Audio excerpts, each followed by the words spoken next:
ஏழரை ஆரம்பமாக இருக்கின்றது. எரிபொருள் சம்பந்தமான பொருட்கள் விலை அதிகரிக்கக்கூடிய தன்மைகள், இவற்றினாலே மக்கள் பாதிக்கப்படக்கூடிய தன்மைகள் எல்லாம் உண்டாகும். குழந்தை பாக்கியம் இல்லாதவர்களுக்கு குழந்தை பாக்கியம் ஏற்படக்கூடிய தன்மைகள் பூர்வபுண்ணிய பலன்களினாலே, அவர்களுடைய தாய் தந்தையர் செய்த பூர்வபுண்ணிய பலன்களினாலே அந்த தன்மை உருவாகக்கூடிய பலன் எல்லாம் உருவாகும். கடகராசியில் உச்சவீட்டில் இருந்து சிம்மராசிக்கு வரை இருக்கின்றார், நட்பு வீட்டுக்கு வரை இருக்கின்றார். அப்பொழுது பார்த்தால் கோடி நன்மை என்று சொல்வார்கள். சனி பார்க்க அரசனம் ஆண்டியாவான் என்ற ஒரு ஜோதிட பழமொழி இருக்கின்றது. குரு பகவான் விருச்சிக ராசி, மகர ராசி, மீன ராசியை பார்க்கின்றார். அதே இந்த குருவுக்கும் சனிக்கும் ஒரு தன்மை இருக்கின்றது என்றால், அவர்களுக்கு தாங்கள் போயிருக்கின்ற ஸ்தானத்தை விட அவர்கள் இருவருக்கும் அவர்களுடைய பார்வையிலே தான் வலிமை இருக்கின்றது. அடுத்ததாக இந்த வருஷத்திலே அணியக்கூடிய ஆடையானது இளம் சிவப்பு. அடுத்ததாக வருடத்திலே மாறக்கூடியதாகிய கிரகங்கள் குரு, ராகு, கேது ஆகிய கிரகங்கள் இவரிடத்திலே மாற்றமடைய இருக்கின்றார்கள். வணக்கம் உறவுகளே, நான் உங்கள் தவறுகிறேன். நான் இப்போ இந்த இடத்துக்கு வந்துக்கிறேன்டா இலங்கையில் யாழ்ப்பாணத்தில் புத்தூருக்கு தான் வந்துக்கிறேன். மிகவும் முக்கியமாக பார்த்தீங்கன்னா புதிய வருடம் பிறக்க போது, அதுவும் எல்லாரும் என்னட்ட ஒரு கிழமையாக கோல் பண்ணி கேட்கறது பார்த்தீங்கன்னாண்டா, எப்போ நீங்கள் தம்பி இந்த ராசி பலன்கள் முக்கியமாக பார்த்தீங்கன்னா சனி பேச்சு, குரு பேச்சு என்ன மாதிரி இருக்க போகுது, அதே மாதிரி புதிய வருடத்துக்கான ராசி பலன்கள் எல்லாமே கேட்டிருந்தீங்க. அதற்காக நான் இன்றைக்கு பார்த்தீங்கன்னா ரவிச்சந்திர குருக்கள் ஐயாட்டா நாங்கள் இன்றைக்கு என்ன மாதிரி இந்த வருஷம் இருக்க போகுது, புதிய வருடம் பிறக்க போகிற வருடம் என்ன மாதிரி இருக்க போகுதுன்னு சொல்லி கேட்க வந்திருக்கிறேன். அதே மாதிரி ஒரு முக்கியமான விடயம் சொல்லி ஆகணும். என்னென்னா போன தடவை பார்த்தீங்கன்னா ரவிச்சந்திர குருக்கள் சொன்ன விடயங்கள், அநேகமான விடயங்கள் நிறைய பேருக்கு நடந்திருக்கு. அதே மாதிரி பார்த்தீங்கன்னா உலகத்தில் அவர் சொல்கிற சில பல விடயங்கள் எல்லாமே நடந்திருக்குன்னு சொல்லலாம். அதே மாதிரி இந்த முறை இந்த வருடம் என்ன மாதிரி அமையப்போகுதுன்னு சொல்லி நாங்கள் ரவிச்சந்திர குருக்களிடம் இப்போ நாங்கள் வாங்க கதைக்கலாம். பிரம்மா குரு விஷ்ணு குரு தெய்வம் மகேஸ்வரா குரு சாட்சாத் பிரம்மம் தஸ்மை ஸ்ரீ குரவே நமக. அனைத்து குருமார்களின் பாதங்களை வணங்கி தெய்வமாகிய நல்லூர் முருகப்பெருமானுடைய பாதார விந்தங்களை பணிந்து திருமப்பிரமுகம் ஏகமுகம் விபம் பச்சிர சக்திஞ்ச வரதாபயபாணி தேவலோகர் புக்னம் அவிக்னம் நவமி ருத்ரபவம் சிகிவாகனம் எல்லாம் வல்ல கலிகோர்தனாகிய முருகப்பெருமானுடைய அனுகிரகம் பிறக்கப் போகின்ற அனைத்து புத்தாண்டு காலத்திலே எல்லா ஜீவராசிகளுக்கும் முருகப்பெருமானுடைய திருவருள் கிடைக்க பிரார்த்தித்து, அடியேன் நாளைய தினம் பிறக்க இருக்கின்ற புது வருடத்திலே மக்களுக்கு ஏற்படக்கூடிய கிரகதோஷ விவரங்கள், பலாபலங்கள் பற்றி சிறிது உங்களுக்கு அது பற்றிய விளக்கத்தை தர இருக்கின்றேன். புத்தூர் வடக்கு பூவரசம்பதி ஸ்ரீ முத்துக்குமார சுவாமி ஆலயத்திலிருந்து பேசுகின்றேன். பெண் ஜோதிடத்தின்படி இந்த பிறக்கின்ற புது வருடம் முதலாம் நம்பரிலே பிறக்கின்றது. இந்த முதலாம் நம்பரானது பெண்களிலே சூரியனுடைய ஆதிக்கத்துக்கு உட்பட்டது. இந்த முதலாம் நம்பர், இந்த முதலாம் நம்பருக்குள்ள தன்மை, சூரியனுடைய தன்மை அக்னி, நெருப்பு, எல்லா பொருளையும் எரிக்கக்கூடிய தன்மை இந்த அக்னிக்கு இருக்கின்றது. ஆகவே இந்த வருடத்திலே பிறக்கின்ற வருடத்திலே பராபவ என்னும் பெயருடன் மங்களகரமாக இந்த வருடம் பிறக்கின்றது. 14/4/2026 காலை 8:40 இலங்கையிலே கிடைக்கப்படுகின்ற வாக்கிய பஞ்சாங்கத்தின்படி இந்த புதிய வருடம் பிறக்கின்றது. மர்த்தினீர் அதிகாலை, இந்த விஷு புண்ணிய காலம் என்று சொல்வார்கள். புது வருடம் பிறப்பதற்கு 4 மணித்தியாலம் முன்பாகவும் 4 மணித்தியாலம் பிறகும் இந்த விஷு புண்ணிய காலம் என்று சொல்வார்கள். இந்த வருடம் அதிகாலை 4:30 மணியிலிருந்து காலை புது வருடம் பிறக்கின்ற 8:40 வரையான காலம் வரையாக இந்த விஷு புண்ணிய காலம் இருக்கின்றது. அந்த நேரத்திலே இந்த புதிய வருடத்திலே மருத்து நீரை நீங்கள் ஆலயங்களிலே கொடுப்பார்கள். அவற்றை வாங்கி அந்த மருத்து நீரை வைத்து ஸ்நானம் செய்து புத்தாடை அணிந்து வீட்டிலே நீங்கள் முதல் நாள் இரவு நரகுடம், சுவாமி அறையிலே நரகுடம் வைத்து அதிலே புதிய உறுப்புகளை எல்லாம் வைத்து அதிகாலையிலே எழுந்து மருத்து நீர் வைத்து ஸ்நானம் செய்து அங்கே கண்ணாடி, கும்பத்துக்கு முன்னால் ஒரு கண்ணாடி வைக்க வேண்டும். அந்த கண்ணாடியிலே பார்த்து வழிபட்டு பெரியோர்கள் உங்களுடைய தாய் தந்தையருடைய பாதங்களை வணங்கி அவர்களிடத்திலே இந்த புதிய உறுப்புகளை பெற்று அணிந்து அவர்களிடத்திலே ஆசி பெற்று கோயிலிலே சென்று உங்கள் குலதெய்வ வழிபாடுகளை செய்து அன்றைய தினம் கசப்பு, பாவக்காய், வெப்பமில்லை சேர்ந்த கசப்பு சம்பந்தமான உணவு பதார்த்தங்களையும் சேர்த்து அவற்றை அருந்தி உங்கள் உறவினர் நண்பர்கள் வீடுகளிலே சென்று புதுவட பலன்களை எல்லாம் கொண்டாட்டங்களை செய்யும் வண்ணம் கேட்டுக்கொள்கின்றோம். இந்த முதலாம் நம்பரிலே இந்த வருடம் பிறக்கின்றதுனாலே உலகத்திலே இந்த வருடத்திலே நெருப்பு ஆயுதங்களினாலே யுத்தங்கள், சண்டைகள் ஏற்படக்கூடிய சூழ்நிலைகள், உயிர்களுக்கு அதனாலே பாதிப்புகள் ஏற்படக்கூடிய சூழ்நிலைகள் எல்லாம் உருவாக்கக்கூடிய பலன்கள் இந்த வருடம் நடைபெற இருக்கின்றது. நெருப்பினாலும் ஆயுதங்களினாலும் பாதிப்புகள், அநேகமான உயிர்களுக்கும் பாதிப்புகள் ஏற்படக்கூடிய சூழ்நிலைகளும் அமையும். அத்துடன் சூரிய பகவான் மூளை, கண் சம்பந்தமான உறுப்புகளுக்கு அதிபதியாக இருக்கின்றபடியாலே இந்த வருடத்திலே உலகத்திலே இருக்கின்ற உயிர்கள் கண்களினாலே பாதிப்புகள் ஏற்படக்கூடிய சூழ்நிலை, ஜீவராசிகளுக்கு கண்களிலே பாதிப்புகள், கண் பார்வை குறையக்கூடிய தன்மை, கண்களிலே பாதிப்பு ஏற்படக்கூடிய தன்மைகள் எல்லாம் உண்டாகும். மூளை சம்பந்தமான கோளாறுகள் ஏற்படக்கூடிய, மூளை நரம்புகள் பாதிக்கப்பட்டு அதனாலே தடுமாற்றங்கள், சிறந்த முடிவுகளை எடுக்கக்கூடிய முடியாத நிலைகள் எல்லாம் இந்த வருடத்திலே உருவாகும். தற்பொழுது ஏற்படக்கூடிய இந்த பிராவ வருஷம் இலங்கையிலே ஒரு விதமான பய உணர்வு மக்களுடைய மனதிலே காணப்படும். நிம்மதி குறைவான தன்மை காணப்படும். எரிபொருள் சம்பந்தமான பொருட்கள் விலை அதிகரிக்கக்கூடிய தன்மைகள், இவற்றினாலே மக்கள் பாதிக்கப்படக்கூடிய தன்மைகள் எல்லாம் உண்டாகும்.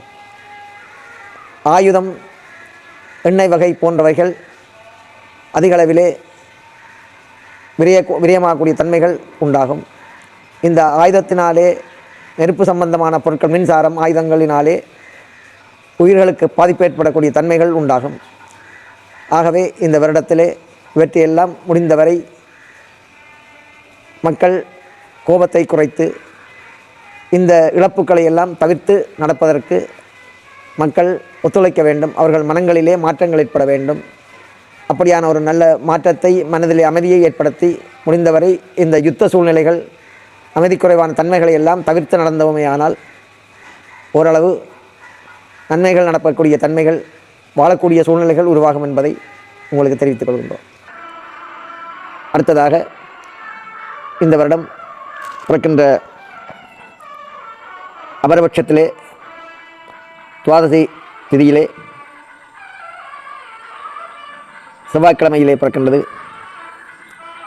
செவ்வாய்க்கிழமையானது செவ்வாயும் நவகிரகங்களிலே பூமிக்கு காரகன், அடுத்தபடியாக யுத்தத்துக்கு அதிபதி செவ்வாய் என்று சொல்வார்கள், யுத்தகாரகன் என்று சொல்வார்கள், சண்டைக்கு அதிபதி ஆனபடியினாலே அவரும் ஆயுதங்கள், நெருப்புக்கெல்லாம் அதிபதி, மின்சார சம்பந்தமான இவற்கெல்லாம் அதிபதி செவ்வாய் ஆனபடியினாலே இந்த வருடத்திலே செவ்வாய்க்கிழமையிலே பிறக்கின்றதுனாலே ஆயுதங்கள், மின்சாரம், நெருப்பு போன்றவைகளினாலே பாதிப்புகள், உலகத்தில் ஏற்படக்கூடிய அழிவுகள் ஏற்படக்கூடிய தன்மைகள் எல்லாம் உண்டாகும்.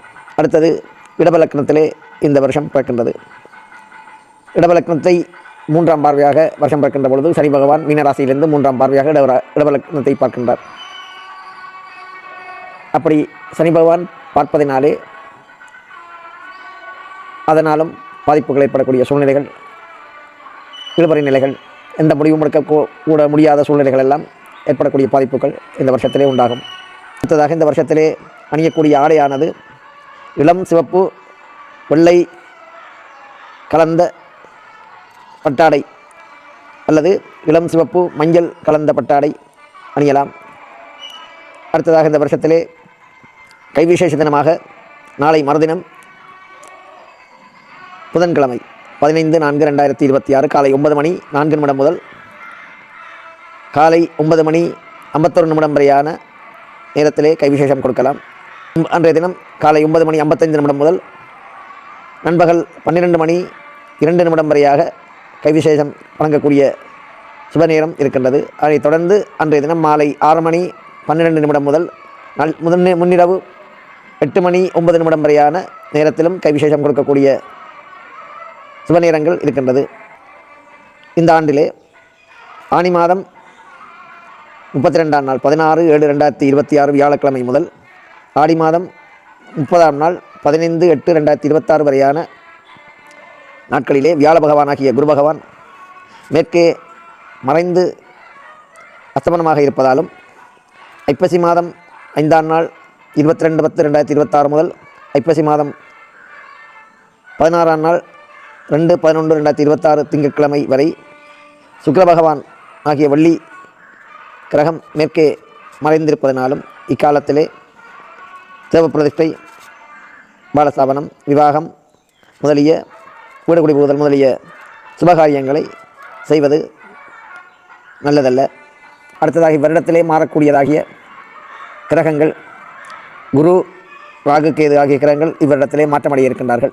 இந்த குரு பயிற்சியானது 26/5/2026 செவ்வாய்க்கிழமை முற்பகல் 11 மணி 51 நிமிடத்திலே குரு பகவான் தற்பொழுது இருக்கின்ற மிதுன ராசியிலே இருந்து பயிற்சியாகி தன்னுடைய உச்ச வீடாகிய கடகராசிக்கு வந்து அங்கிருந்து தன் 5, 7, 9ஆம் பார்வைகள் மூலம் முறையே விருச்சிக ராசி, மகர ராசி, மீன ராசி ஆகிய ராசிகளை ஒரு வருடத்துக்கு பார்வையிட இருக்கின்றார். இந்த குருவுக்கும் சனிக்கும் ஒரு தன்மை இருக்கின்றது என்றால், அவர்களுக்கு தாங்கள் போயிருக்கின்ற ஸ்தானத்தை விட அவர்கள் இருவருக்கும் அவருடைய பார்வையிலே தான் வலிமை இருக்கின்றது. அவருடைய பார்வைப்படுகின்ற இடத்திலே தான் அவருடைய பலன்கள் எல்லாம் அதிகமாக வேலை செய்யும். எந்தெந்த இடத்தை பார்க்கின்றார்களோ அந்தந்த இடத்திற்கு ஆன பலன்கள் கூடுதலாக நடைபெறும். அதே போன்று இவ்வருடம் குரு பகவான் விருச்சிக ராசி, மகர ராசி, மீன ராசியை பார்க்கின்றார். அதே போன்று சனி பகவான் தற்பொழுது மீன ராசியிலிருந்து கொண்டு தன்னுடைய 3ஆம் பார்வையால் இடவராசியையும், நேரடி பார்வையால் கன்னிராசியையும், அடுத்து தன்னுடைய 10ஆம் பார்வையால் மீனராசியையும் பார்த்துக்கொண்டு இவரிடத்திலே தன்னுடைய சஞ்சாரத்தை மேற்கொள்ள இருக்கின்றார். தனுராசியையும் 10ஆம் பார்வையால் பார்த்துக்கொண்டு தன்னுடைய சஞ்சாரத்தை 2.5 வருடங்களுக்கு மீனராசியிலே மேற்கொள்ள இருக்கின்றார். மீனராசியானது குருவினுடைய ஆட்சி வீடு, சனி பகவானுக்கு நண்பனுடைய வீடு. இருவரும் இந்த கிரகங்களிலே பெரிய கோள்கள் வந்து சனியும் வியாழனும், இருவரும் சம வலிமை உள்ள கிரகங்கள். இதிலே குரு பார்த்தால் கோடி நன்மை என்று சொல்வார்கள். சனி பார்க்க அரசனம் ஆண்டியாவான் என்ற ஒரு ஜோதிட பழமொழி இருக்கின்றது. சிம்ம ராசிக்காரர்கள் அவர்களுக்கு 12ஆம் இடத்திலே விரியஸ்தானம் என்று சொல்வார்கள். சுப விரியஸ்தானம் 12ஆம் இடம், மாரகஸ்தானம் என்றும் சொல்வார்கள். நோய் துன்பத்துக்குள்ள இடம் 12ஆம் இடம், நல்ல காரியங்களுக்காக செலவுகள் ஏற்படக்கூடிய இடம். அப்படியான இடத்திலே குரு பகவான் வருவது சுபகாரியங்களுக்காக செலவுகள் செய்யக்கூடிய சூழ்நிலைகள் ஏற்படும். சனியுடைய பார்வைப்பட்டால் மேலே இருப்பவன் கீழே இறங்கி விடுவான். அதே போன்று குருவினுடைய பார்வைப்பட்டால் கீழே இருக்கின்றவன் மேலே போவான். இது பொதுவான ஜோதிட விதி. ஆகவே அவர்கள் செய்கின்ற பூர்வ புண்ணிய பலன்கள், கர்ம வினைகளுக்கு ஏற்ப இந்த பலன்கள் எல்லாம் மாறுபட்டு நடைபெறக்கூடிய சூழ்நிலைகள் உருவாகும். அதே போன்று இந்த வருடத்திலே மீனராசிக்காரருக்கு இப்பொழுது குரு பகவான் 4ஆம் இடத்திலே வருவதால் அவர்களுக்கு 4ஆம் இடம் தாய், வண்டி, வாகனம், கல்வி போன்ற இடங்களுக்கு அதிபதியாக இருப்பதால் அது சம்பந்தமான துறைகளிலே நன்மைகள் உருவாகக்கூடிய சூழ்நிலை ஏற்படும். இடவராசிக்காரருக்கு 3ஆம் இடம் இளைய சகோதரங்களுக்குள்ள இடத்திலே குரு பகவான் வருகின்றார். அப்படி வருகின்ற பொழுது இளைய சகோதரங்களுடான உறவுகள் நல்ல நிலையாக வரக்கூடிய சூழ்நிலை அமையும். அடுத்தது மிதுன ராசிக்காரர்களுக்கு 2ஆம் இடத்திலே, 2ஆம் இடம் என்பது தன குடும்ப வாக்குஸ்தானம் என்று சொல்வார்கள். அப்படியான இடத்திலே வரக்கூடிய குரு பகவான் அது சம்பந்தமான துறைகளிலே நல்ல முன்னேற்றங்களை அளிக்கக்கூடிய தன்மை உண்டாகும். அடுத்தது கடகராசிக்காரர். இவர்களுக்கு இப்பொழுது அவருடைய சொந்த ராசியிலே குரு உச்சம் வருவதால் அவர்களுக்கும் ஜென்ம குருவாக வந்தாலும் அவருடைய உச்ச வீடு என்பதால் அதிலே நிச்சயமாக தீமை செய்ய மாட்டார். ஆகவே அவர்களுக்கும் நன்மைகளை கொடுக்கக்கூடிய சூழ்நிலை ஏற்பட்டாலும் அவர்கள் செய்கின்ற ஒரு செயலிலும் தங்கள் அவசரப்பட்டு அந்த செயல்களை செய்யாமல் நிதானமாக அந்த செயல்களை செய்வார்களே ஆனால் அதிலே எந்த விதமான இடையூறுகளோ தடுமாற்றங்களோ ஏற்படாது. அதுகளை சிந்தித்து நல்ல முறையிலே செயற்பட வேண்டும். கடகராசிக்காரர்கள் தடுமாற்றங்கள் ஏற்படாமல் இருக்கும். ஆகவே அவற்றை அவர்கள் புரிந்து கொண்டு செயல்பட வேண்டும். அடுத்ததாக கன்னிராசிக்காரருக்கு 11ஆம் இடத்திலே லாபஸ்தானத்திலே குரு பகவான் வருகின்றபடியால் அவர்களுக்கு தொழில்களிலே செய்கின்ற தொழிலே லாபங்கள் ஏற்படக்கூடிய நிலை, பதவி உயர்வு, முன்னேற்றமான சூழ்நிலைகள் எல்லாம் காணப்படும். அடுத்ததாக துலா ராசிக்காரர். இவர்களுக்கு 10ஆம் இடத்திலே தொழில்ஸ்தானத்திலே ஜீவனஸ்தானத்திலே குரு பகவான் வருவது தொழிலிலே நல்ல மேன்மை அடையக்கூடிய சூழ்நிலை, தொழிலிலே முன்னேற்றம், தொழில் மாற்றங்கள் செய்யக்கூடிய சூழ்நிலைகள், இப்படியான தன்மைகள் எல்லாம் துலா ராசிக்காரருக்கு உருவாகும். சிலருக்கு இடமாற்றங்கள் ஏற்படக்கூடிய சூழ்நிலையும் உருவாகும். தனுராசி. அடுத்ததாக விருச்சிக ராசிக்காரர். இவர்களுக்கு 9ஆம் இடம் பாக்கியஸ்தானம் என்று சொல்வார்கள், தந்தையை குறிக்கின்ற இடம். அந்த இடத்திலே குரு பகவான் வருவது விருச்சிக ராசி குரு பகவானுக்கு பகை வீடாக இருப்பினும் அவருடைய குரு பகவானுடைய பார்வை பதிகின்றதுனாலே அவருக்கு நல்ல பலன்கள் எல்லாம் இந்த ராசிக்காரர்களுக்கு அமையக்கூடிய தன்மை இருக்கின்றது. அடுத்ததாக தனுர் ராசிக்காரர். இது குரு பகவானுடைய மற்றொரு ஆட்சி வீடு. அதிலே அவர்களுக்கு அட்டமஸ்தானத்திலே 8ஆம் இடமான ஆயுள் ஸ்தானத்திலே குரு பகவான் வருவது ஓரளவு மத்தியமமான பலன்கள். சின்ன சின்ன கஷ்ட துன்பங்கள் ஏற்பட்டாலும், நோய் துன்பங்கள் ஏற்பட்டாலும் நன்மைகளும் ஏற்படக்கூடிய பலாபலன்கள் எல்லாம் உருவாகும். அடுத்ததாக கும்பராசிக்காரர். இவர்களுக்கு 6ஆம் இடம். 6ஆம் இடம் என்பது ருணரோகண சத்துருஸ்தானம் என்று சொல்வார்கள். எதிரி, பகை, கடன் வழக்கு போன்ற தன்மைகளிலே அவர்கள் ஓரளவு அவற்றையெல்லாம் சமாளித்து அதிலே ஜெயிக்கக்கூடிய தன்மைகள் உருவாகும். அடுத்ததாக மீனராசிக்காரர். இவர்களுக்கு குரு 5ஆம் இடத்திலே பூர்வபுண்ணியஸ்தானம். 2ஆம் இடம் என்பது புத்திரஸ்தானம், பூர்வபுண்ணியஸ்தானம் என்று சொல்வார்கள். இந்த புத்திரஸ்தானத்துக்கு அதிபதி குரு பகவான், குழந்தை பாக்கியத்துக்கு அதிபதி குரு பகவான். அவர் 5ஆம் இடத்திலே உச்சம் பெற்றிருப்பதனாலே திருமணமாகி இதுவரைக்கும் குழந்தை பாக்கியம் இல்லாதவர்களுக்கு குழந்தை பாக்கியம் ஏற்படக்கூடிய தன்மைகள் பூர்வபுண்ணிய பலன்களினாலே, அவர்களுடைய தாய் தந்தையர் செய்த பூர்வபுண்ணிய பலன்களினாலே அந்த தன்மை உருவாகக்கூடிய பலன் எல்லாம் உருவாகும். ஆகவே இந்த வருஷத்திலே குரு பகவானுடைய தன்மை இவற்றிலெல்லாம் நல்ல விதமாக நடைபெறக்கூடிய தன்மை உருவாகும். அடுத்ததாக இந்த குரு பகவான் 10ஆம் மாதத்திலே இருந்து ஜனவரி மாதம் வரையும் அதிசாரமாக கடகராசியிலே தன்னுடைய உச்ச வீட்டிலிருந்து நட்பு வீடாக்கிய சிம்மராசி சூரியனுடைய வீட்டுக்கு செல்ல இருக்கின்றார். அதிசாரம் என்பது முன்னுக்கு போகிறது. வக்ரம் என்பது தான் இருக்கிறத்திலிருந்து பின்னோக்கி வருவது. இந்த கிரகங்களிலே அதிசாரம் வக்ரம் என்கின்ற தன்மைகள் எல்லாம் நடைபெற்று கொண்டிருக்கக்கூடிய சூழ்நிலைகள் அவர்களுடைய கோச்சார ரீதியாக அவர்கள் வருகின்ற பொழுது அந்த தன்மைகள் உண்டாகும். கோள்கள் சுற்றி வருகின்ற பொழுது அவர்களுடைய அந்த வருகின்ற பாதையிலே வேகமாக வருகின்ற பொழுது அந்த அச்சிலே அவர்களுடைய பாதையிலே வேகமாக வந்து இறங்குகின்ற பொழுது சில வழியிலே சறுக்கல் ஏற்பட்டு முன்னோக்கி போகக்கூடிய தன்மை பின்னோக்கி வரக்கூடிய தன்மைகள் எல்லாம் ஏற்படும்.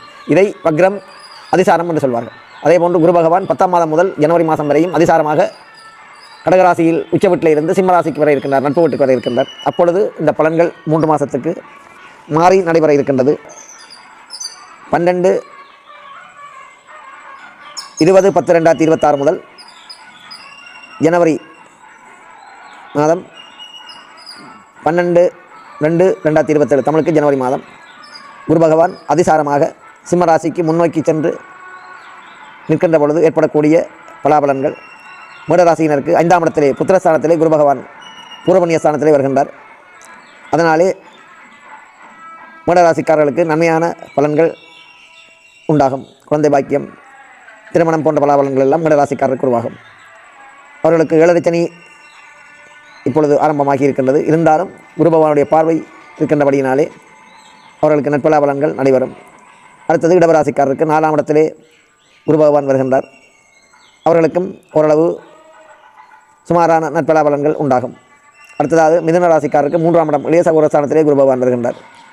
அவர்களுக்கும் மத்தியமமான பலாபலன்கள் நடைபெறும். கடகராசிக்காரருக்கு 2ஆம் இடத்திலே வருவது நட்பலாபலன்கள். தனகுடும்பம் பாகிஸ்தானத்திலே வருகின்றது, நட்பலாபலன்கள் உண்டாகும்.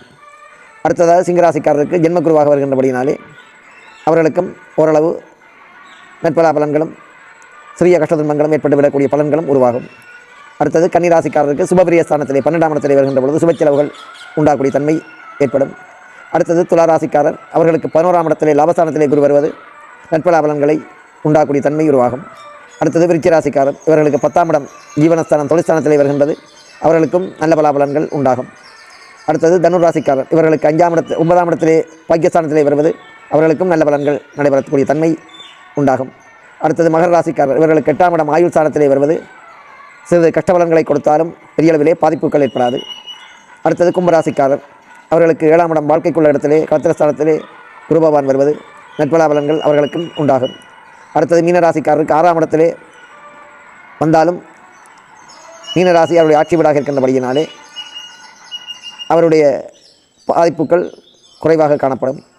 ஆகவே இந்த குருப்பெயர்ச்சி மூலமாக தோஷங்கள் உடையவர்கள் உங்களுடைய யோதிடர்களிடம் அல்லது குருவிடம் சென்று அதற்குரிய ஆலோசனைகளை பெற்று தோஷ பரிகாரங்களை நல்ல முறையிலே செய்து வந்தால் அந்த பாதிப்புகளிலிருந்து விடுபட்டு நீங்கள் நல்ல பலன்களை எல்லாம் அனுபவிக்கக்கூடிய தன்மைகள் உண்டாகும் என்பதை கூறிக்கொண்டு அடுத்ததாக சனிப்பெயர்ச்சி பலன்கள். இந்த சனி மாற்றம் தற்பொழுது சென்ற 6/3/2026 ஏற்பட்டது. 2.5 வருடங்களுக்கு இந்த சனிப்பெயர்ச்சி மீனராசியிலே சனி பகவான் அங்கே இருந்து தன்னுடைய 3ஆம் பார்வையால் இடவராசியையும் நேரடி பார்வையால் கன்னிராசியையும் 10ஆம் பார்வையால் தன்னுடைய நண்பனின் அடுத்த வீடாகிய தனுராசியையும் பார்த்த வண்ணம் தன்னுடைய பலாபலன்களை எல்லாம் அளிக்க இருக்கின்றார். அதன் மூலமாக தற்பொழுது மேடராசியிலே காரருக்கு 7 சனி ஆரம்பமாக இருக்கின்றது. இது சிறு பிள்ளைகளாக இருந்தால் அவர்களுக்கு மங்கு சனிக்காலம், நடுத்தர வயதிலே உள்ளவர்களுக்கு பொங்கு சனிக்காலமாக காணப்படும். வயசானவர்களாக இருந்தால் அவர்களுக்கு 3ஆம் சுற்று மரணச்சனி காலம் என்பதாக அந்த சனிப்பெயர்ச்சி பலன்கள் காணப்படும். அடுத்ததாக இடவராசிக்காரர் இவர்களுக்கு 11ஆம் இடத்திலே லாபஸ்தானத்திலே வருவது நல்ல பலன்களை கொடுக்கும். அடுத்ததாக மீனராசிக்காரருக்கு 10ஆம் இடம் தொழிற்ஸ்தானத்திலே வருவது கஷ்ட துன்பங்கள் ஏற்பட்டாலும் அவர் இருக்கின்ற இடம் நட்பு வீடாக இருக்கின்றபடியாலே பெரிய அளவிலே பாதிப்புகள் ஏற்படாது. சின்ன சின்ன பாதிப்புகளை கொடுத்த தொழிலே சிறு சிறு மறைமுகமான எதிர்ப்புகளை கொடுத்தாலும் ஓரளவு நட்பலாபலன்களையும் வழங்கக்கூடிய தன்மை உண்டாகும். அடுத்தது கடகராசிக்காரர் அவர்களுக்கு இவ்வளவு நாளும் மிகவும் சோதனையான காலமாக இருந்தது. எவ்வளவோ சோதனைகளை எல்லாம் சந்தித்து உயிராபத்து ஏற்பட்டும் கூட அவர்கள் அதையெல்லாம் தாங்கி இன்றைய அளவிலே அவர்கள் மனிதராக இருக்கின்றார்கள் என்றால் அதற்கு காரணம் அவர்களுடைய பூர்வ புண்ணிய பலன் அவருடைய ஆயுள் ஸ்தானத்திலே சனி பகவான் வலிமையாக இருந்து அவர்களை படாதபடப்படுத்தியிருந்தாலும் இப்பொழுது 9ஆம் இடத்திலே நண்பனுடைய வீட்டிலே பாக்கியஸ்தானத்திலே வந்திருக்கின்றது. அவர்களுக்கு நட்பலன்களை எல்லாம் வழங்கக்கூடிய தன்மைகள் உண்டாகும். அடுத்தது சிங்கராசிக்காரர். இவர்களுக்கு சிங்கராசி பொதுவாகவே சனி பகவானுக்கு பகை வீடு, அதுவும் தந்தையினுடைய எதிரியினுடைய வீடு. அவர்களுக்கு இப்பொழுது அட்டமஸ்தானத்திலே சனி பகவான் நட்பு பெற்றிருக்கின்றபடியினாலே பெரிய அளவிலே உயிராபத்து ஏற்படக்கூடிய மாதிரியான பாதிப்புகள் ஏற்படாது. இருந்தாலும் அதற்கு சமனான நோய் துன்பங்களை எல்லாம் அளிக்கக்கூடிய தன்மைகள் உருவாகும். ஆகவே அவர்களெல்லாம் சனி வழிபாடு செய்வதன் மூலமாக அந்த பாதிப்பிலே இருந்து விடுபடக்கூடிய தன்மை உருவாகும். அடுத்தது துளாராசிக்காரர். இவர்களுக்கு அடுத்தது கன்னிராசிக்காரர். இவர்களுக்கு 7ஆம் இடத்திலே கண்டகச்சனியன் சொல்வார்கள். நேரடி பார்வை சனி பகவானுடைய அந்த பார்வை நேரடியாக அவருடைய ராசியிலே பதிவதனால் கன்னிராசி சனி பகவானுக்கு நட்பு வீடாக இருக்கின்றதனாலும் அவர் இருக்கின்ற வீடும் நண்பனுடைய வீடாக இருப்பதனாலும் அவர்களுக்கும் பெரிய அளவிலே பாதிப்பு ஏற்படாது. இருந்தாலும் அவருடைய பார்வைப்படுவதனாலே சிறு சிறு பாதிப்புகள் ஏற்பட்டு விலகக்கூடிய தன்மைகள் உண்டாகும். அவர்களும் அவதானமாக வாழ்க்கையிலே நிதானமாக செயல்படக்கூடிய தன்மை அவர்களுக்கு ஏற்பட்டால் அவர்கள் வாழ்க்கையிலே பாதிப்புகள் குறைவாக காணப்படும். அடுத்தது துளாராசிக்காரர். இவர்களுக்கு 6ஆம் இடம் எதிரி பகை கடன் வழக்குள்ள இடத்திலே துளாராசிக்காரருக்கு சனி பகவான் இருப்பது. 6ஆம் இடத்திலே சனி பகவான் நன்மையை செய்வார், தீமை செய்ய மாட்டார். பொதுவாக அது ஜோதிட விதி. ஆகவே அவர்களுக்கும் பெரிய அளவிலே தீமை ஏற்படாது, நன்மையான பலன்கள் உண்டாகும். ஏனென்றால் நண்பனுடைய வீட்டிலே இருக்கின்றபடியால் நன்மையான பலனை வழங்கக்கூடிய தன்மை அவருக்கு இருக்கின்றது. அடுத்ததாக விருச்சிக ராசி. இது சனி பகவானுக்கு பகை வீடு. இருப்பினும் 5ஆம் இடம் பூர்வபுண்ணிய ஸ்தானமாக இருக்கின்றபடினாலே புத்திரஸ்தானத்தில் இருக்கின்றபடினாலே அவர்களுக்கும் ஒரு மத்தியமமான சுமாரான நல்ல பலன்கள், சிறு சிறு பாதிப்புகள் ஏற்பட்டாலும் நற்பலன்களே நடக்கக்கூடிய பலன்கள் உண்டாகும். அடுத்தது தனுர் ராசிக்காரர். இவர்களுக்கு 4ஆம் இடத்திலே தாய், கல்வி, வண்டி வாகனம், பூமி சம்பந்தமான துறைகளிலே இருப்பவர்களுக்கு ஓரளவு அர்த்தாஷ்டமச்சனி என்று சொல்வார்கள். ஆயுள் ஸ்தானத்திலே அரைவாசி. இருந்தாலும் நட்பு வீடாக தனுர் ராசி சனி பகவானுக்கு நட்பு வீடு. ஆகவே அந்த நட்பு வீட்டை 10ஆம் பார்வையால் பார்ப்பதால் இந்த தாயுடையான உறவுகள், கல்வி சம்பந்தமான துறையிலே இருப்பவர்கள், வண்டி காணி பூமி சம்பந்தமான துறைகளிலே விளங்குபவர்கள் கொஞ்சம் அவதானத்துடன் செயல்பட்டால் அவர்களுக்கும் நல்ல பலன்கள் உருவாகக்கூடிய தன்மை உண்டாகும். அடுத்தது கும்பராசி. அவருடைய ஆட்சி வீடு. அதில் 2ஆம் இடம் தன குடும்ப வாக்குஸ்தானம். ஆகவே அவர்களுக்கும் நல்ல பலன் உண்டாகும். இருப்பினும் அவர்களுக்கு 10ஆம் மாதம் வரை அங்கே ராகு பகை பெற்றிருப்பதனாலே ராகு பகவானுக்கு சனி பகவானுடைய குணாதிசயம் 50% இருப்பதனால் ஓரளவு சின்ன சின்ன கஷ்ட துன்பங்கள் ஏற்பட்டாலும் பெரிய அளவிலே பாதிப்புகள் ஏற்படுவது குறைவாக காணப்படும். அடுத்தது மீன ராசிக்காரர். அவர்களுக்கு ஜென்மச்சனியாக உயிர் ஸ்தானத்திலே இருப்பது நன்மை தீமை கலந்த பொதுவான பலாபலன்கள் காணப்படும். ஆனால் பாதிப்புகள் பெரிய அளவிலே உண்டாகாது. ஏனென்றால் அங்கே நட்பு பெற்றிருக்கின்றார் மீனராசியிலே. அதிக அளவு ஆனபடியினாலே பாதிப்புகளை பெரிய அளவிலே தராவிட்டாலும் அவர் தன்னுடைய கடமையை செய்ய வேண்டும் என்பதற்காக ஓரிரு பாதிப்புகளை எங்களுக்கு தந்து எங்களை நல்ல முறையிலே வாழ்வதற்கான தன்மையை உண்டாகக்கூடிய பலன்களை கொடுப்பார். ஆகவே அன்பர்கள் இந்த தோஷ காலங்களிலே 2.5 வருட காலம் தோஷ காலம் என்றது இதிலே மேடராசிக்காரர், கும்பராசிக்காரர், சனியுடைய பார்வைப்படக்கூடிய இடவராசிக்காரர், கன்னிராசிக்காரர், தனுர் ராசிக்காரர், சிங்கராசிக்காரர் இவர்கள் எல்லாம் 2.5 வருட காலங்களுக்கு சனிக்கிழமைகளிலே சனி பகவானுடைய தோஷ நிவர்த்திக்காக விரதம் அனுஷ்டித்து சனி பகவானாலே பாதிக்கப்படாதவர்கள் ஆஞ்சநேயர், திருப்பதி வெங்கடாஜலபதி, விநாயகப் பெருமான் ஆகியோர்களுடைய வழிபாடுகளையும் மேற்கொண்டு இந்த தோஷ பரிகாரங்களிலிருந்து விடுபட்டு உங்களுடைய வாழ்க்கையை நல்ல முறையிலே நீங்கள் ஆயுளுக்கு எந்த விதமான பாதிப்பும் ஏற்படாமல் வாழ்க்கையிலே நல்ல விதமாக வாழக்கூடிய தன்மை உண்டாகும் என்பதை கூறிக்கொண்டு அடுத்ததாக இந்த 12 ராசிக்காரர்களும் இந்த வருடத்திலே உங்களுக்கு ஏற்படக்கூடிய ஆதாய வியம் என்று சொல்வார்கள், வரவு செலவு சம்பந்தமான பலன்களை எல்லாம் இப்பொழுது தர இருக்கின்றோம். இந்த வருடத்திலே மேடராசிக்காரர் 11 வரவும் 5 செலவும் லாபம் ஏற்படக்கூடிய தன்மை. ரிஷபராசிக்காரருக்கு 8 வரவு 14 செலவு. அவர்களுக்கு சனி பார்வை இருப்பதனாலே நட்டம் உண்டாகக்கூடிய தன்மை இருக்கின்றது. அடுத்ததாக மிதுன ராசிக்காரருக்கு 8 வரவு 11 செலவு. அவர்களுக்கும் நட்டம் ஏற்படக்கூடிய தன்மை இருக்கின்றது. அடுத்ததாக கடகராசிக்காரருக்கு 8 வரவு 2 செலவு. அவர்களுக்கு லாபம் ஓரளவு லாபம் உண்டாகக்கூடிய தன்மை அவர்களுக்கு உண்டு. அடுத்தது சிங்கராசிக்காரர். இவர்களுக்கு 5 வரவு 5 செலவு. சமசுகம் என்று சொல்வார்கள். இந்த கையால் வாங்கி அந்த கையாலே கொடுப்பது, கையிலே எதுவும் மிஞ்சாது. அடுத்ததாக கன்னிராசிக்காரர். அவர்களுக்கு 8 வரவு 11 செலவு. அவர்களுக்கும் நஷ்டம் உண்டாகக்கூடிய தன்மை இருக்கின்றது. அடுத்தது துளாராசிக்காரர். இவர்களுக்கு 5 வரவு 14 செலவு. அவர்களுக்கும் நஷ்டம் ஏற்படக்கூடிய தன்மை இருக்கின்றது. அடுத்தது விருச்சிக ராசிக்காரர், அவர்களுக்கு 11 வரவு 5 செலவு, அவர்களுக்கு ஓரளவு லாபம் ஏற்படக்கூடிய தன்மை இருக்கின்றது.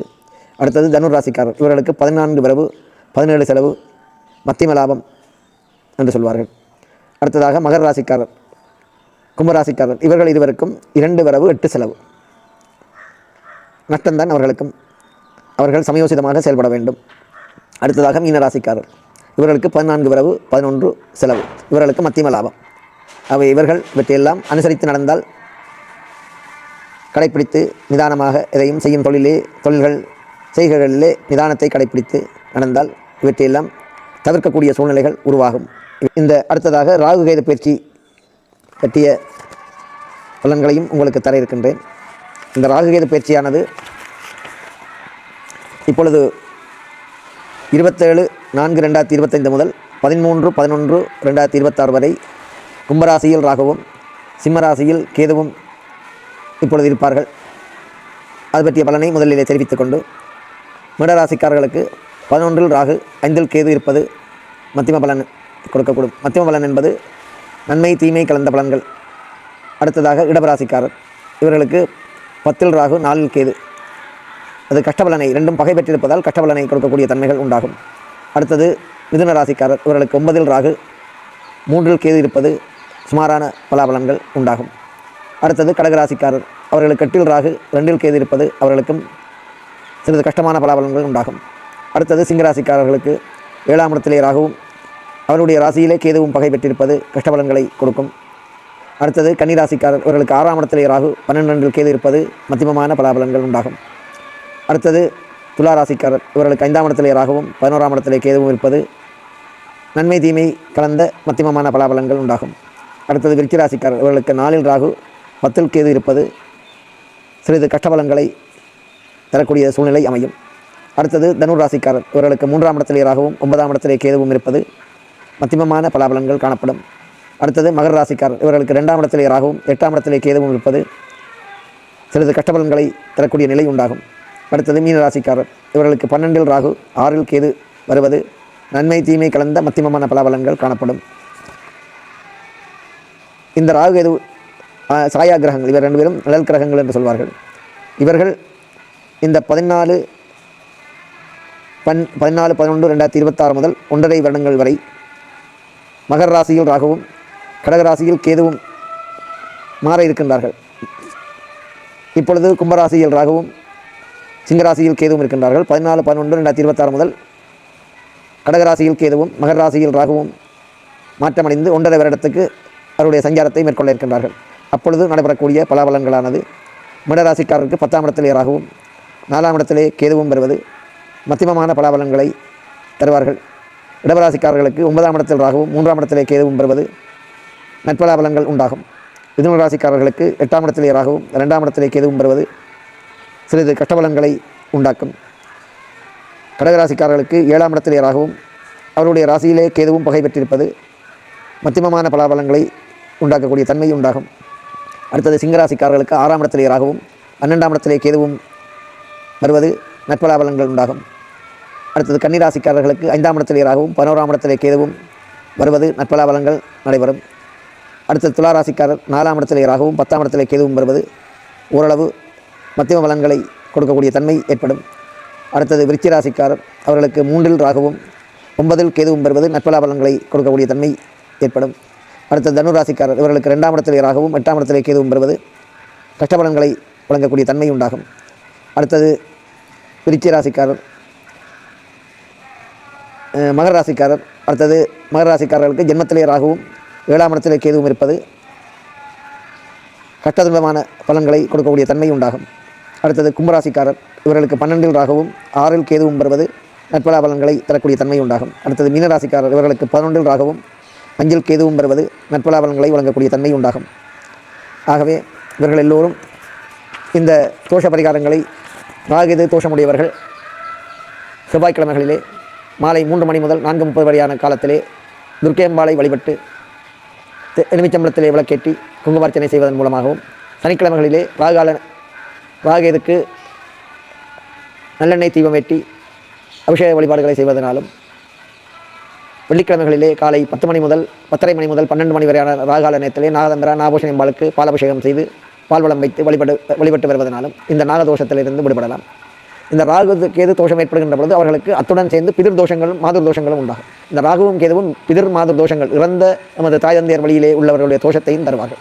ஆகவே இவர்கள் அந்த பாதிப்பினாலும் நாகதோஷம் ஏற்பட்டால் நாங்கள் எடுக்கின்ற முயற்சிகளிலே தடைகள், திருமண தடை, குழந்தை பாக்கியம் இல்லாமல் அல்ல குழந்தை பாக்கியம் ஏற்பட்டு இடையிலே அந்த குழந்தை அபோஷனாக போகக்கூடிய தன்மைகள், இப்படியான பாதிப்புகள் எல்லாம் இந்த நாகதோஷத்தினால் ஏற்படுகின்றது. அதை நல்ல முறையிலே சிறந்த குருவிடம் சென்று அதை பற்றிய விவரங்களை அறிந்து நீங்கள் அந்த தோஷ பரிகாரங்களை நல்ல முறையிலே செய்வீர்களானால் நிச்சயமாக உங்களுக்கு நன்மைகள் உண்டாகும் என்பதை தெரிவித்துக் கொண்டு, இந்த வருஷத்திலே ஏற்படக்கூடிய சனி தோஷம், ராகேது தோஷம், குரு தோஷம் ஆகியவற்றிலிருந்து நீங்கள் எல்லோரும் நல்ல முறையிலே இந்த தோஷ பரிகாரங்களை செய்து அதிலிருந்து விடுபட்டு நட்பலாபலன்களை எல்லாம் பெற்று நீடுகுழி காலம் முருகப்பனுடைய திருவருளையும் பெற்று வாழ வேண்டும் என்று கேட்டு, இந்த உங்கள் எல்லோருக்கும் பிறக்கப் போகின்ற பராபவரிடத்திலே உங்களுடைய மனதிலே நல்ல தெளிவும் சிறந்த அறிவும் நல்ல கல்வி ஞானமும் கிடைக்க வாழ்த்தி உங்கள் எல்லோருக்கும் நல்லாசி கூறி, முருகனே செந்தல் முதல்வனே மாயோன் மருகனே ஈசன் மகனே ஒருகை முகன் தம்பியே என்னுடைய தண்டைக்கால பொழுதும் நம்பியே கைதொழுவேன். நான் எல்லாம் வல்ல எனது குலதெய்வமான முருகப்பெருமானுடைய பாதாரவிந்தங்களை பணிந்து நான் இருக்கின்ற தற்பொழுது இருக்கின்ற எனது இஷ்ட தெய்வமும் குலதெய்வமாகிய புத்தூர் வடக்கு ஏரந்தனை பூவரசம்பதி முத்துக்குமார சுவாமி ஆலயத்திலே பிரதம சிவாச்சாரியராக இருந்து இந்த முருகப்பெருமானை பற்றிய சிறு விவரங்களை உங்கள் எல்லோருக்கும் தெரியப்படுத்த இருக்கின்றேன். இந்த ஆலயமானது 200 வருடங்களுக்கு முன்பாக உங்கள் எல்லோருக்கும் இலங்கையிலே பெயர் பெற்ற புகழ்புத்த முருகன் கோவில் எல்லாம் அறிந்திருப்பீர்கள். நல்லூர் கந்த சுவாமி ஆலயம், மாவட்டபுரம், செல்வச்சன்னதி.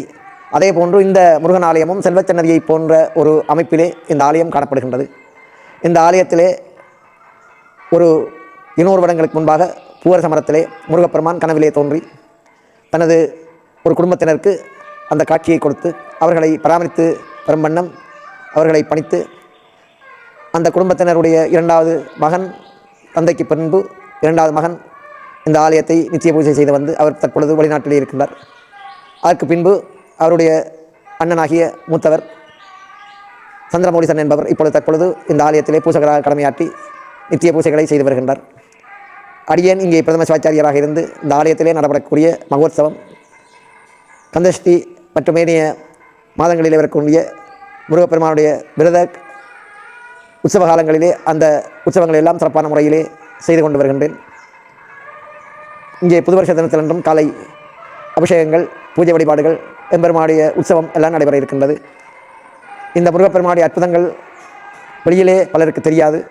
ஆனால் அவர் நிறைய அற்புதங்களை எல்லாம் மூலஸ்தானத்திலே பாலமுருகனாக இருக்கின்றார். அப்படி இருந்து நிறைய அற்புதங்களை எல்லாம் செய்து வருகின்றார். வேண்டுவனவற்றையெல்லாம் வழங்கிய வண்ணம் இங்கே அயலிலே இருக்கக்கூடிய அடியவர்கள் எல்லாம் இந்த முருகப்பெருமானுடைய ஆலயத்திலே வந்து வணங்கி எத்தனையோ நல்ல பலன்களை எல்லாம் பெற்றிருக்கின்றார்கள். குழந்தை பாக்கியம் இல்லாதவர்கள் குழந்தை பாக்கியத்தை பெற்றிருக்கின்றார்கள். திருமணம் தடை உள்ளவர்கள் திருமணத்தை நடந்து நல்ல வாழ்க்கையை அனுபவித்திருக்கின்றார்கள். இப்படியான தீராத வியாதிக்காரர் எல்லாம் இந்த நோய்கள் இங்கே வந்து வழிபட்டு நோய் தீர்ந்து நல்ல முறையில் இருக்கின்றார்கள். இப்படி நிறைய முருகப்பெருமானாலே பல நன்மைகளை பெற்று இங்கே பலர் வாழ்ந்து கொண்டிருக்கின்றார்கள். அப்படிப்பட்ட மகிமை பெற்றது இந்த பூவரசம்பதி முத்துக்குமார சுவாமியினுடைய ஆலயம். இதை எல்லோரும் அறிந்து கொள்ள வேண்டும். இந்த ஆலயம் பெரிய அளவிலே வெளியிலே தெரியாவிட்டாலும் இந்த அடியவர் இங்கே மூலமாக இந்த ஆலயம் எல்லோருக்கும் தெரிந்து இந்த ஆலயமும் ஏனைய ஆலயம் போன்று பிரசித்தி பெற்று நல்ல முறையிலே எதிர்காலத்திலே சிறப்பான ஆலயமாக விளங்க வேண்டும் என்பது அடியனுடைய விருப்பம். ஆலய தர்மகர்த்தாவினுடைய விருப்பம் அதுதான். அவரும் இந்த ஆலயத்திற்காக முழுக்க தன்னை அர்ப்பணித்து செயல்பட்டு வருகின்றார். அப்படி ஒரு நல்ல மனம் எல்லோருக்கும் வராது. அவர் வியாபாரம் பிஸ்னஸ் செய்து கொண்டிருக்கின்றார். அப்படி இருந்தாலும் அவருடைய பரம்பரையினர் சைவ மரபிலே இருந்து பரம்பரை சைவர்களாக இருந்து இந்த பூஜை வழிபாடுகளை மேற்கொண்டு வருகின்றார்கள். அவர்களே இந்த ஆலயம் எல்லோருக்கும் நல்லவற்றை கொடுத்து நம் முருகப்பெருமானுடைய திருவருளினாலே ஆலயத்திலே வந்து வழிபடுகின்ற அடியவர்கள் எல்லாவித நலன்களையும் பெற்று இந்த ஆலயம் மென்மேலும் வளர வேண்டும் என்பதை கேட்டுக்கொண்டு, இப்பொழுதெல்லாம் இந்த ஆலயம் நான் வருங்காலத்திலே சென்ற 5 வருடமாக நான் இந்த ஆலயத்திலே உற்சவங்களை செய்து வருகின்றேன். இந்த ஆலயம் சென்ற வருடத்திலே எல்லாம் இந்த ஆலயத்திலே இந்தியாவிலே இருந்து சண்முக பெருமானை புதிதாக தேர் செய்யப்பட்டு இங்கே சப்பரம், தேர் உற்சவம், தீர்த்தோற்சவம் எல்லாம் நல்ல முறையிலே நடைபெற்றது. அதேபோன்று சென்ற வருடத்திலே புதிதாக சூரன் கிடாய் வாகனம் வெற்றியெல்லாம் செய்து கந்தேஷ்டி சூரம்போர் எல்லாம் சென்ற முறையிலே சிறப்பான முறையிலே இங்கே நடைபெற்றது. ஆகவே புத்தூரில் இருக்கின்ற அடியவர்கள் இங்கே வருகை தந்து இந்த முருகப்பெருமானுடைய வழிபட்டு அவரிடத்திலே நீங்கள் கேட்டதையெல்லாம் பெற்று நல்ல முறையிலே உங்களுடைய வாழ்க்கையை நீங்கள் அமைத்துக் கொள்ள வேண்டும். சஷ்டியிலே இருந்தால் அகப்பையிலே வரும் என்று பழமொழி இருக்கின்றது. முருகனிடத்திலே இங்கே ஒரு மாதமும் சஷ்டி தினத்திலே விரத தினத்திலே இங்கே அபிஷேக பூஜைகள் நடைபெறும். ஆகவே வெற்றியெல்லாம் தரிசித்து அந்த விரதத்தை அனுஷ்டித்து நீங்கள் நல்ல முறையிலே வாழ வேண்டும் என்று கேட்டு உங்கள் எல்லோருக்கும் முருகப்பெருமானுடைய திருவருள் கிடைக்க பிரார்த்தித்து முருகனிடத்திலே உங்களுக்காக எல்லோருக்குமாக முருகனை நான் வேண்டி விடைபெறுகின்றேன். நன்றி, வணக்கம். இன்றைக்கு பார்த்தீங்கன்னா உங்களுக்கு புது வருடம் என்ன மாதிரி பிறக்க போகுது, அதே மாதிரி என்ன மாதிரியான கைவிசேட நடைமுறைகள் எல்லாம் கொடுக்கும்னு சொல்லி ரவிச்சந்திர குருக்கள் மிகவும் அற்புதமாக சொல்லியிருந்தார். அதே மாதிரி எல்லா மக்களும் வந்து கவனமாக இருக்கணும். அதுதான் முக்கியமான விடயம். உங்களோட ராசி பலன்கள் என்ன மாதிரி இருக்குதோ அதுக்கேற்ற மாதிரி நீங்கள் மிகவும் அவதானமாக இருக்கணும். அதே விட முக்கியமான விடயங்கள் பார்த்தீங்களா இருந்தால் கைவிசேட தினங்கள் அதெல்லாம் பார்த்து கொடுங்க. அதே மாதிரி பல நடைமுறைகளை ஐயா சொல்லியிருப்பார். அதே மாதிரி பார்த்தீங்கன்னா இந்த சனிப்பெயர்ச்சி அதுகள் எல்லாமே அவதானமாக செயற்படுங்க. சனிப்பெயர்ச்சிகள் நடக்கிறாக்கள் எல்லாருமே மிகவும் அவதானமாக நடக்குங்க. முக்கியமான அடுத்த விஷயம் பார்த்தீங்கன்னா பல பேரும் என்னிட்ட கேட்குற நீங்கள் ரவிச்சந்திர குருக்கள்கிட்ட வந்து நீங்கள் உங்களுக்கு யாருக்காவது ஜாதகம் பார்க்கணுமோ அல்லது ஏதாவது சுப நேரங்கள் பார்க்கணுமா இருந்தால் ஐயான்ற தொடர்பு விளக்கம் கொடுத்தாரன். நீங்கள் எவ்வாறோட தொடர்பு கொண்டு நீங்கள் இப்படியான முக்கியமான விடயங்கள் எல்லாத்தையுமே நீங்கள் பார்த்துக்கொள்ளக்கூடிய மாதிரி இருக்குது. பொருத்தங்கள் பார்க்குறது, அதே மாதிரி சமய நிகழ்வுகள் எல்லாத்தையும் நீங்கள் ஐயாவோட கதைச்சு நீங்கள் செய்து கொள்ளக்கூடிய மாதிரி இருக்கும். அவர்கிட்ட நம்பரையும் தரேன், நிறைய பேர் கேட்டதால் அதையும் தந்து கொள்கிறேன்.